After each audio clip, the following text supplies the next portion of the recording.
Sejauh timur dari barat, Engkau membuang dosaku. Tiada Kau ingat lagi pelanggaranku.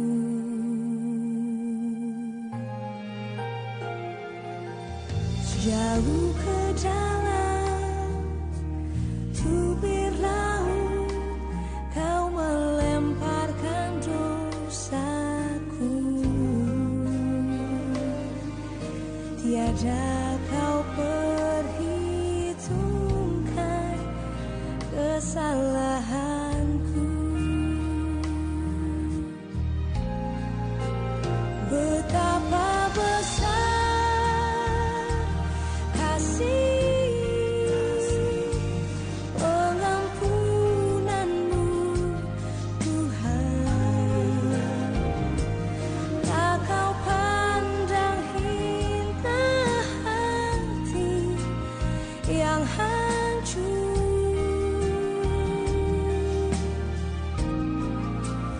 Ku berterima kasih kepadamu ya Tuhan. Pengampunan yang Kau beri, pulihkanku. Shalom, jemaat Tuhan yang terkasih dalam nama Tuhan kita Yesus Kristus, Jemaat GBKP Klasis Jakarta Kalimantan. Berjumpa lagi dalam program Sapaan Teduh. Pada pagi hari ini, sebelum kita mendengarkan firman Tuhan, mari kita bersatu di dalam doa, kita berdoa. Bapa di sorga, kami bersyukur memiliki Engkau di dalam kehidupan kami, sehingga kami tetap bertahan sampai sekarang dalam menjalani hidup. Kami akan mendengarkan firman-Mu yang menyapa kehidupan kami, menguatkan kehidupan kami. Berfirmanlah Engkau bagi kami. Inilah doa dan pengharapan kami telah siap mendengarkan firman-Mu. Di dalam nama Yesus Kristus, firman yang hidup, kami berdoa. Amin. Jemaat yang dikasihi oleh Tuhan kita Yesus Kristus, Jemaat GBKP Klasis Jakarta Kalimantan, renungan kita pada pagi hari ini diambil dari Yesaya 38 ayat yang ke-17. Yesaya 38 ayat yang ke-17, demikian firman Tuhan. Sesungguhnya penderitaan yang pahit menjadi keselamatan bagiku. Engkaulah yang mencegah jiwaku dari lubang kebinasaan, sebab Engkau telah melemparkan segala dosaku jauh dari hadapan-Mu. Sedemikian jauh pembacaan firman Tuhan yang menjadi renungan kita, yang diambil dari Yesaya 38 ayat yang ke-17.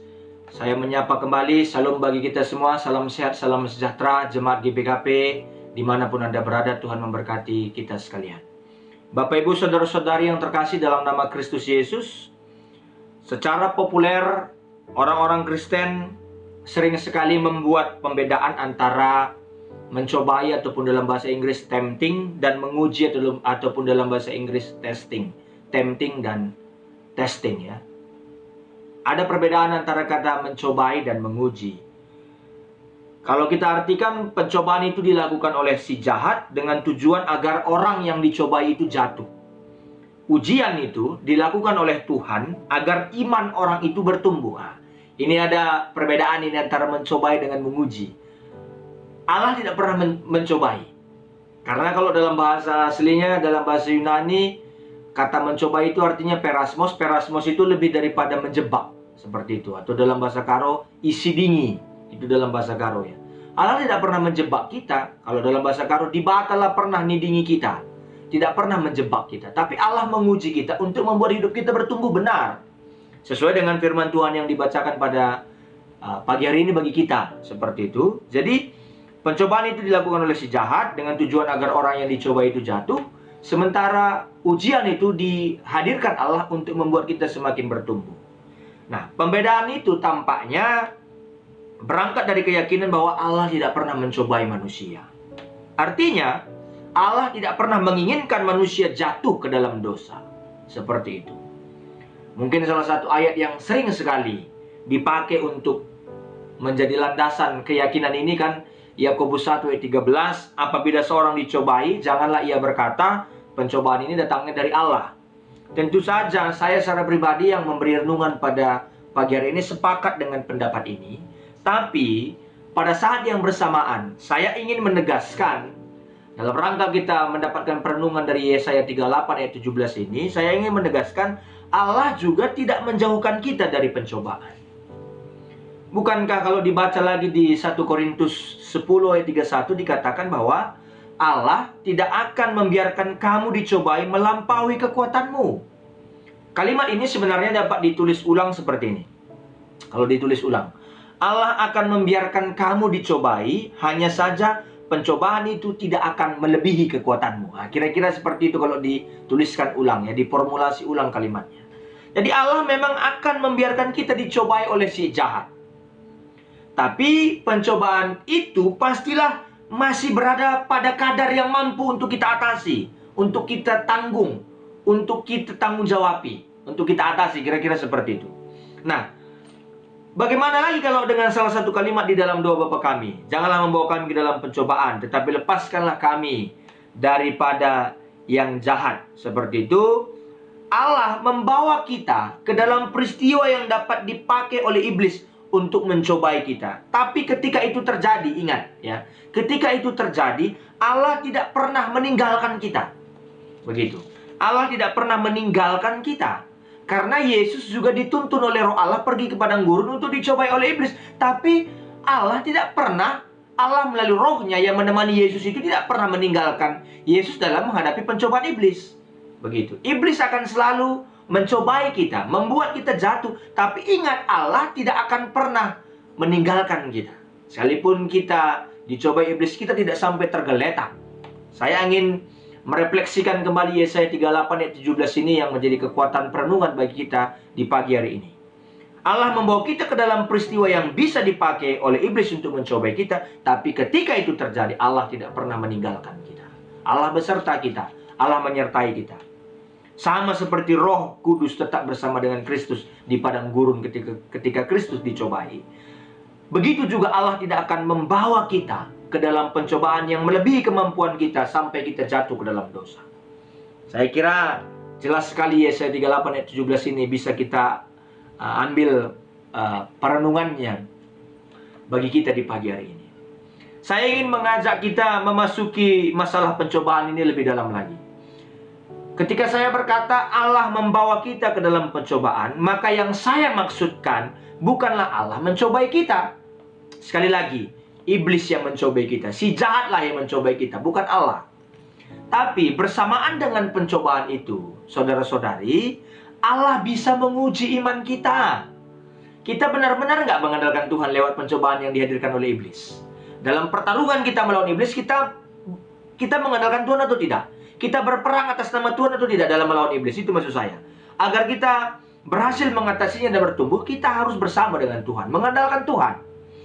Keduanya, pencobaan dan ujian itu muncul dalam sebuah peristiwa yang sama dalam kehidupan kita. Di dalam peristiwa yang sama itu, pencobaan iblis dan ujian Allah berlangsung secara bersamaan.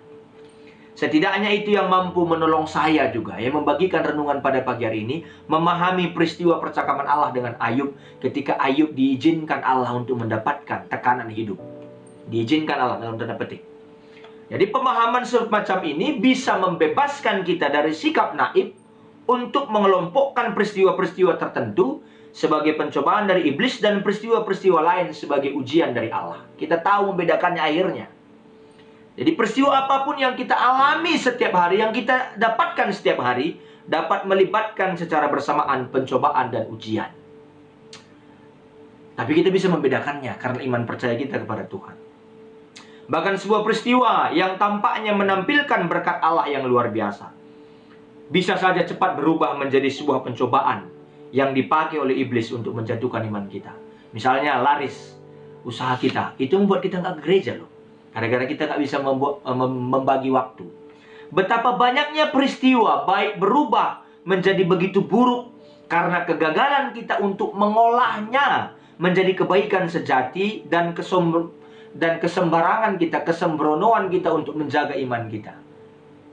Kadang-kadang kebaikan itu kita anggap rezeki, ternyata bisa saja menjauhkan kita dari Tuhan. Ambil contoh, ketika seorang pendeta berkhotbah, peristiwa tersebut sudah barang tentu merupakan sebuah peristiwa yang baik. Tapi dengan sangat mudah, iblis bisa mencobai pendeta itu, dan pendeta itu tergelincir ke dalam dosa kesombongan. Sebaliknya, sebuah peristiwa pahit, ingat ya, ini Yesaya 38 ayat 17 ya. Sebaliknya, sebuah peristiwa pahit, misalnya kematian orang yang kita kasihi, bisa dengan mudah dipergunakan iblis untuk menjauhkan kita dari Allah. Tapi pada saat bersamaan, peristiwa yang pahit itu bisa menjadi kesempatan kita untuk belajar berserah kepada kasih sayang Allah yang memeluk kita. Belajar mengandalkan Tuhan. Jadi sekali lagi, betapa penting menghayati iman sehari-hari. Sebab peristiwa apapun yang berlangsung setiap detik adalah peristiwa yang berpotensi untuk menjatuhkan, tapi sekaligus menumbuhkan iman kita. Pilih mana? Pilih mana? Kalaupun kita hidup susah nggak bersama Tuhan. Dibanding kita hidup enak tapi bersama iblis. Kita yakin suka duka kita bersama Tuhan. Itu saja yang menjadi perenungan kita. Jadi itu sebabnya dalam setiap peristiwa apapun yang terjadi setiap hari, kita perlu sungguh-sungguh berdoa. Doanya kayak mana? Bersamalah dengan kami ya Tuhan, agar kami tak jatuh saat dicobai. Luar biasa kan? Bersamalah dengan kami ya Allah, agar kami tidak jatuh saat dicobai. Di dalam peristiwa tersebut senantiasa ada dua sudut pandang, pencobaan dan ujian. Sekaligus ada dua aktornya, Allah dan iblis, dan tambahannya ketiga, yaitu kita manusia. Dengan cinta, iman, dan pengharapan yang diolah dalam kebebasan kita, mau mengandalkan Tuhan atau tidak, kita diundang untuk peka, untuk peduli pada kehadiran Allah dalam setiap peristiwa hidup yang kita jalani, tapi sekaligus waspada juga terhadap kehadiran kuasa-kuasa yang ingin menjauhkan kita dari Allah. Allah tentu saja lebih berkuasa dari iblis, Bapak Ibu Saudara-saudari terkasih. Allah tentu saja mampu mengatasi pencobaan yang kita hadapi. Allah tentu saja mampu menjauhkan kita dari pencobaan. Tapi Allah yang mampu itu, dalam tanda petik, tidak serta-merta mengizinkan kita untuk mengandaikan bahwa Allah juga mau melakukannya. Pilihannya kembali kepada kita. Mengandalkan Tuhan atau sama sekali tidak mengandalkan Tuhan. Sering sekali Allah menahan diri dan memutuskan untuk tidak mau, dalam tanda petik, menolong kita dengan mudahnya. Sebab dia itu apa? Sebab Allah mempercayai kita dan menghargai kebebasan kita. Allah mengharapkan munculnya iman, tumbuhnya pengharapan, tumbuhnya cinta yang bersemi di dalam peristiwa-peristiwa hidup itu. Hargailah penghargaan Allah atas diri kita yang berharga itu. Atas diri kita yang berharga ini. Pilih mana? Kita mengandalkan Tuhan atau meninggalkan Tuhan. Selamat mengandalkan Tuhan, bahwa hidup ini akan terus kita jalani dengan baik bersama dengan Tuhan. Kita yakin Tuhan menyertai kita. Selamat bergumul, selamat mengandalkan Tuhan dalam setiap perjalanan hidup. Kita berdoa. Terima kasih ya Bapa, firman-Mu telah menyapa kami. Kami beruntung memiliki Allah yang seperti Engkau dalam kehidupan kami, yang menemani kami dalam suka duka hidup kami. Hari ini kami berdoa buat seluruh jemaat Tuhan yang mendengarkan renungan ini. Tuhan berkati dia, sehingga dia boleh terus mengandalkan Engkau. Walaupun belum mendapatkan jawaban dari setiap pergumulan, tapi dia tetap berusaha untuk menjadikan Engkaulah sebagai andalannya. Kami juga berdoa buat GBKP Rumbun Depok Lenteng Agung, segenap pelayan Tuhan yang melayani di Rumbun ini, Pendeta Luther Prata Girsang, orang tua kami ini, dan Nora beserta anak-anak juga Tuhan berkati, sehingga pelayan keluarga hamba Tuhan ini tetap boleh berbuah manis. Pertua Diaken Emeritus juga yang melayani di sini Tuhan juga berkati. Jemaat-jemaat Tuhan yang berada di Rumbun ini Tuhan juga berkati, sehingga dia mendapatkan berkat yang datangnya dari Tuhan. Terima kasih ya Bapak, inilah doa kami. Dalam nama Yesus Kristus kami berdoa. Amin.